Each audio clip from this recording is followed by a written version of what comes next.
கலர்ல பிளாக் பேண்ட்ல வந்து பேண்ட் ஃபுல்லா டிசைன்ஸ் கொடுத்துருக்காங்க. ஃபுல் ஹேண்ட்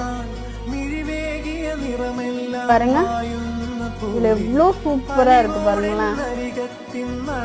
பூடி டிசைன்ஸா கொடுத்துருக்காங்க பாருங்க, எவ்வளோ நல்லா இருக்கு.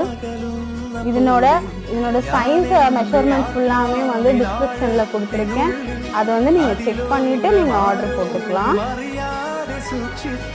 சூப்பரா இருக்கு இந்த கலர் வைஸ் வந்து எதுவுமே வந்து நல்லா இல்லைன்னு சொல்ல முடியாது. எல்லாமே பிடிச்ச கலர் காம்பினேஷன்ஸா தான் இருக்கும். இது வந்து கிரீன்ல பிளாக் கலர்ல கொடி டிசைன் கொடுத்தது சூப்பரா இருப்பாருங்க. ஆனா ஃபுல் ஹேண்ட்ல இது ஆல்ரெடி ஆஃப் ஹேண்ட்ல நம்ம வந்து ஸ்மால் சைஸ்ல பார்த்துருக்கோம் இதே டிசைன். இது வந்து ஃபுல் ஹேண்ட்ல வந்து மீடியம் சைஸ் சூப்பரா இருக்கு பாருங்க. இது பிளாக் கிடையாது, டார்க் காஃபி ப்ரௌன் கலர்.